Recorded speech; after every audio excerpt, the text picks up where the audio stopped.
எஸ்ஐஆர்ல பிறகு வந்து வரைவு வாக்காளர் வெளியிட்டிருக்காங்க. 97,30,000 பேர் தமிழ்நாடு முழுவதும் வந்து நீக்கப்பட்டிருக்காங்க.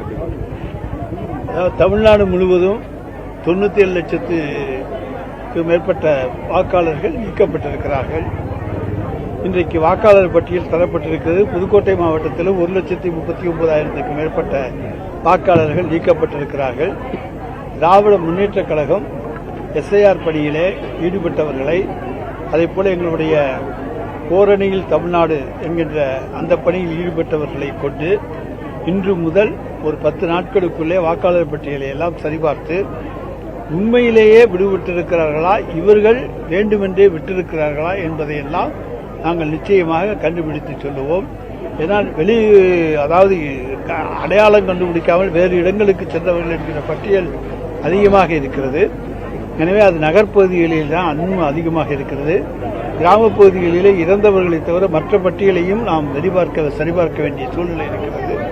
எனவே எங்களுடைய ஒவ்வொரு BLA 2வும் BDAயும் அதே போல BLCயும் இணைந்து ஒவ்வொரு பூத்தாக சென்று அங்கு இருக்கக்கூடிய வாக்காளர் பட்டியலை ஒரு 10 நாட்களுக்குள்ளே சரிபார்த்து விடுவார்கள். அதன் பிறகு உங்களை நாங்கள் சந்தித்து உண்மையான நிலவரத்தை சொல்லுகிறோம்.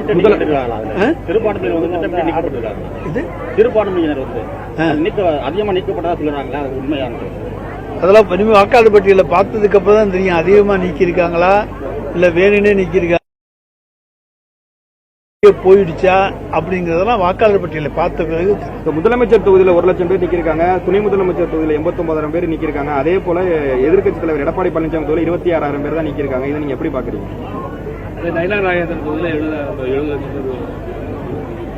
அது நாங்க சரிபார்த்துட்டு தான் சொல்ல முடியும்.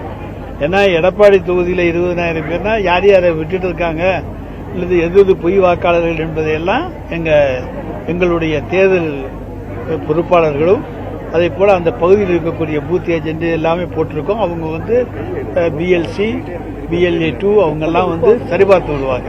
நீங்க அதுக்கு பிறகு நான் அதுக்கு பதில் நீங்க சரிபார்த்து சொல்றீங்க. அதே நேரத்தில் இந்த 97,37,000 வாக்காளர் நீக்கினதை சரின்னு சொல்லி பாஜகவும் சொல்றாங்க, அதிமுகவும் சொல்றாங்க. அவங்களுக்கு எதுவாக இருந்தாலும் சரிதானே. தமிழக வெற்றி கழக தலைவர் விஜய் ஈரோடு மாநாட்டில் பேசும்போது திமுக தீய சக்தி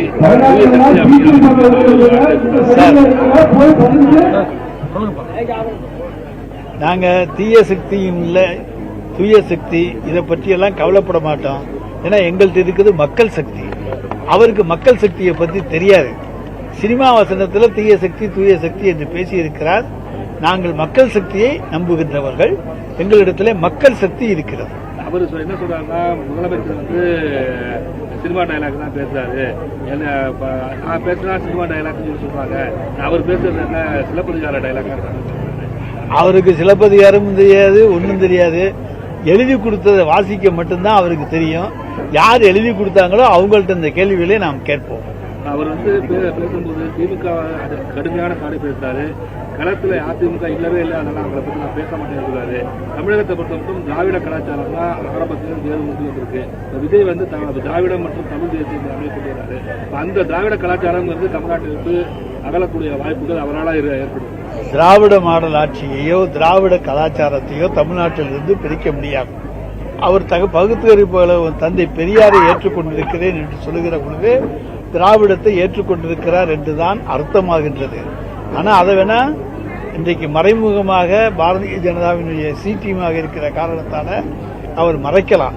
ஆனால் ஒன்று மட்டும் உண்மை, அவரை பொறுத்த வரைக்கும் அவர் எந்த காலத்திலும் அவர் நினைப்பது நடக்காது.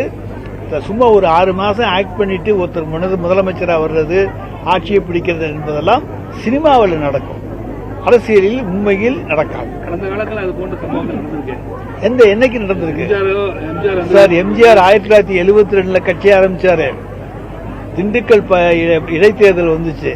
அதுல ஜெயிச்சதுக்கு அப்புறம் தான் அந்த கட்சி உறுதியானுச்சு. இவருக்கு விக்கிரவாண்டி தேர்தலும் ஈரோடு தேர்தலும் வந்துச்சு. அந்த 2 தேர்தலில் நின்று தன்னுடைய பலத்தை காமிச்சிருந்தாருன்னா இன்னைக்கு அவர் பேசுறதுக்கு யோக்கியதை உண்டு. 2 தேர்தலையும் புறங்கட்டி ஓடிட்டாரு. அந்த தேர்தலை பத்தியே கண்டுக்கல.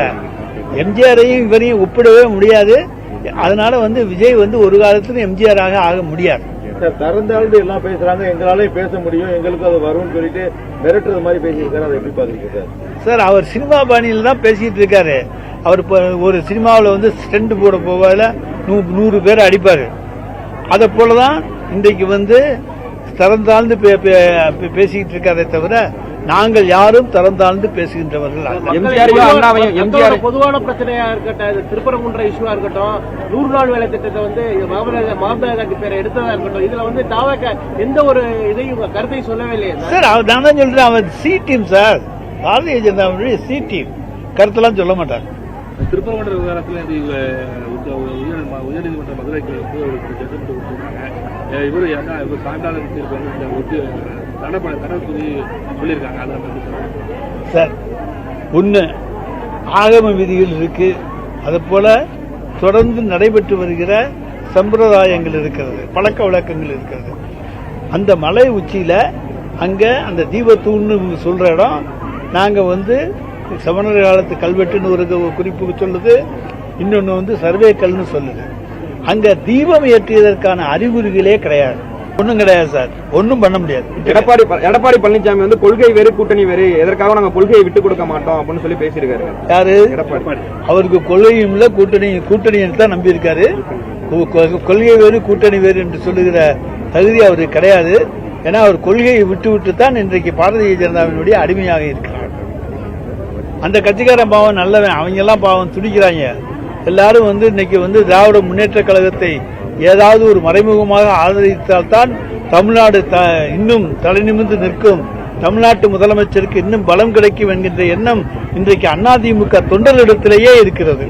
நாங்கள் மிகப்பெரிய பிக் பாஸ் சொல்லி நயினார் நாகேந்திரன் சொல்லியிருக்காரு. நாங்க மிகப்பெரிய பிக் பாஸ் சொல்லியிருக்காரு நயினார் நாகேந்திரன். பிக் பாஸ்னா பெரிய தலைவர் மாதிரி சொல்லியிருக்காரு. அவர் பெரிய தலைவர் தானேங்க. நயினார் நாகேந்திரன் கூட பெரிய தலைவர் யாரு கிடையாது, பிக் பாஸ் தான் இருந்துட்டு போறாரு. அவரு பிக் பாஸ் சீரியலை பார்த்துட்டு சொல்லியிருக்காரு. 100 நாள் வேலை திட்டங்களோட 15 அமைச்சர்களோட விவரங்கள் வந்து எங்களுக்கு இருக்கு. நாங்க எலெக்ஷன் நேரத்தில் சார், நாங்க தான் பயப்பில்லைன்னு சொல்லிட்டோமே. என்னைக்கு வேணாலும் வாங்க, யார் வீட்டுக்கு வேணாலும் வாங்கன்னு ஓபன் வந்து நாங்க அழைப்பே விட்டுட்டோம். இடிக்கும் ஐடிக்கும் ஓபன் அழைப்பு விட்டுட்டோம். என்னைக்கு வேணாலும் வாங்க, எங்க வீடு திறந்து இருக்கு, எங்களுடைய அலுவலகங்கள் திறந்து இருக்கின்றன, வந்து சோதனைகளை செய்து கொள்ளுங்கள் என்று ஓபன் அழைப்பு விட்டுட்டோம். அதுக்கப்புறம் திருப்பி 15 மந்திரியை வச்சிருக்கோம், அவங்க மேல கேஸ் போட போறோம், அன்னைக்கு இதுக்குள்ளே வெளியே வரும், அப்படிலாம் பயமுறுத்துறது பூச்சாண்டி வேலை. இந்த பூச்சாண்டி வேலையெல்லாம் எங்களுக்கு செல்லுபடி ஆகாது. நயினார் நாகேந்திரனுக்கு அது தெரியாது. அதிமுக மாநிலங்களவை உறுப்பினர் வந்து தம்பிதுரை வந்து அந்த திட்டத்தை 100 நாள் வேலைவாய்ப்பு திட்டத்தை வந்து ஆதரவு தெரிவித்திருக்காரு. அதே நேரத்தில் மகாத்மா காந்தி பெயரை நீக்கினதையும் 40% நிதியை வந்து மாநில அரசை ஏற்றுக்கொள்வதையும் நாங்க ஆதரிக்கலன்னு சொல்லியிருக்காரு. எப்படி பாக்குறீங்க சார்? நான் தான் சொல்றேன், அவங்கள பத்தி நாங்க கவலைப்படல, அவங்களால ஒன்னும் சொல்லவும் முடியாது.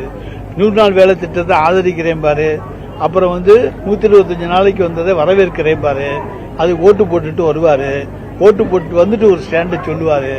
அவங்க வந்து நிலையாக எதையுமே முடிவெடுக்க மாட்டார்கள். மாநிலங்களவையில் வந்து மக்களவையில் வந்து திமுக காங்கிரஸ் கடுமையான போராட்டம் பண்றாங்க, நடத்த விடாம இடையூறு பண்றாங்கன்னு சொல்லி சொல்றாங்க பாஜக.